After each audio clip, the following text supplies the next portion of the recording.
One of the most frustrating thing about doing a new habit is they never stick. No matter how many times you try, no matter how many reminders or apps you have on your phone, no matter how many times you write it on a piece of paper or the sticky notes that are all over your house, your habit still does not stick. So today we're going to be talking about why habits don't stick and how you can actually fix this. Let's go into number one. Your habits don't matter. I know you're probably thinking, what do you mean my habits don't matter? They matter. That's why I'm watching this video. No, what I mean by this is, we are emotional human beings, okay? Human beings are driven by emotion. No matter what it is, whether it is, fear or drive, right? Our emotions impact us greatly. And this is why every habit needs to have an emotional response attached to it. So what I mean by this is, let's say you want to start, go on a diet. What are your reasons for that? What is your emotional response for that? I'll give you an example. When I was a kid, I used to love donuts. I used to eat them every day, or at least 3 times a week. My dad would buy me like a box of donuts, and I would eat them every day for breakfast. Or if I didn't get that opportunity, I'd have it at least 3 times a week. Now, eventually, I started getting sick, and I started having bad acne because of all the donuts I was eating. And I stopped because I had an emotional response to it. I didn't like how I felt after I ate those donuts. I didn't like feeling groggy. I didn't like feeling not pretty. I didn't like having to always worry about my face. And now I can look at a donut and I'll be like, I want a donut. But in that instant moment, I'm reminded, oh, wait, you can't have a donut because of this. I'm reminded, that I didn't like how I felt after I ate the donuts.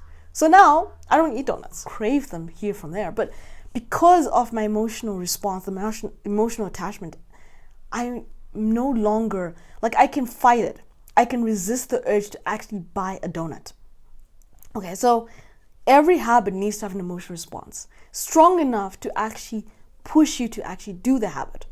Okay, so let's go number 2, the discomfort. Sticking to new habits is so uncomfortable, even if they are necessarily good for us. I'll give you another example. I used to be a night owl. I thought I was so cool sleeping up late. I mean, I'm not saying that you think that, but I thought that, oh yeah, I sleep at 11, 12,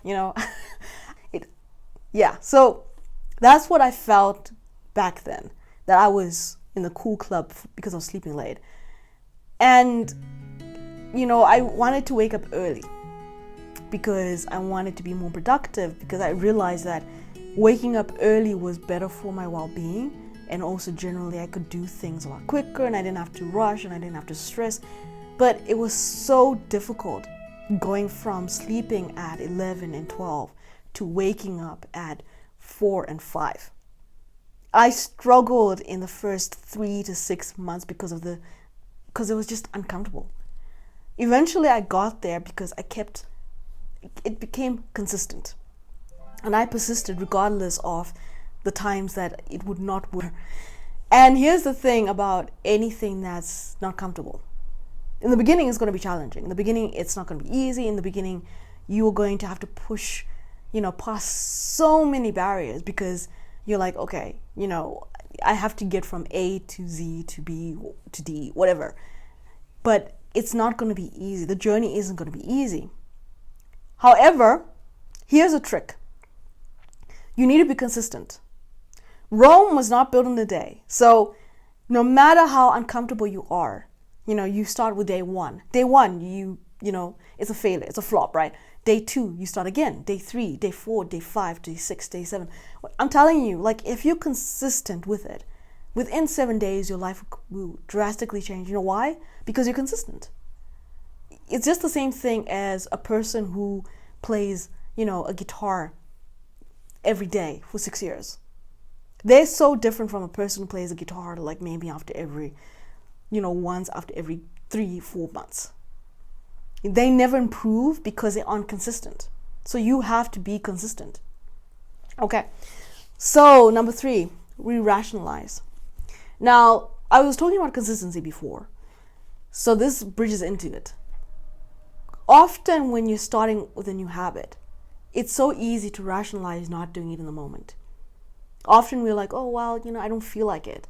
Oh, I'm too tired. Or, I've got that headache, or I didn't sleep enough, or, and we're all human beings, and it's okay for you to miss a day or two. But if you miss the third day, chances are you're going to give up. The reason for this is too much time has passed.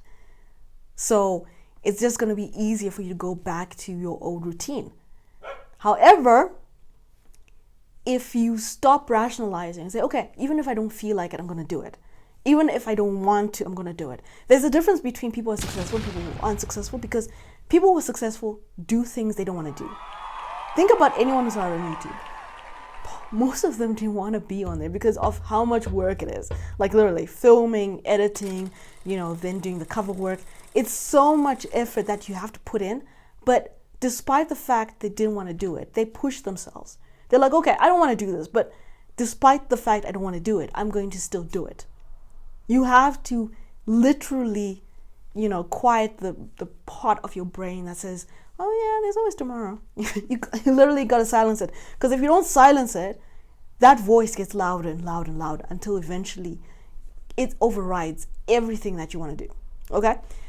Number 4, there are too many barriers. When you're starting a new habit, there's so many things you're going to have to jump over, so many obstacles, because you are going from literally being a newbie, trying to get to the level of being a professional or seasoned. Now, I'll go back to the example of, the guitarist. Don't like the discomfort. They don't like the. That's why I say that there's so many barriers. And often, before we get there, we literally quit because of those barriers. Now, how to deal with this is you got to understand it's a journey. You don't go from being a newbie to a professional overnight. You have to go through the discomfort, you have to go through the pain, you have to go through the heartache, you have to go through the frustration and the overwhelm, because only then can you actually go and become who you want to become. Okay? Now the last one. We're hard on ourselves. I've always been a person that was equally hard on myself because I always felt like I needed to be get things right off the bat. Like, oh no, Vanessa, you need to, why can't you get this? Why can't you understand this? Why can't you be a professional? Why can't you, be like everyone else? But the reality on the ground is we're not born professional. We're not born seasoned. We're not born, the guitar hero. We're not born those people. Think about it like a baby or even a little kid.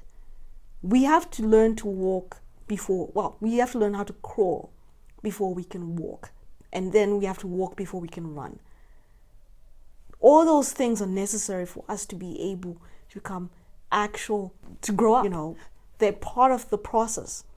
So you got to look at yourself and say, okay, I'm starting from scratch, and it's okay. It's okay that I don't know what I want to know. It's okay that I'm failing. It's okay that this isn't easy, because every person who you admire start from scratch. Every person who you want to be, like the people who are successful, the professional YouTubers, the successful entrepreneurs, the best-selling authors, they all started from where you are. The difference between them and us is that they just never gave up. All right. Anyway, thank you so much for watching, and listen, never give up, and eventually your habits will stick. All right. Anyway, that's all for me today, and if you haven't yet, please subscribe so that you're always notified whenever a new video comes on.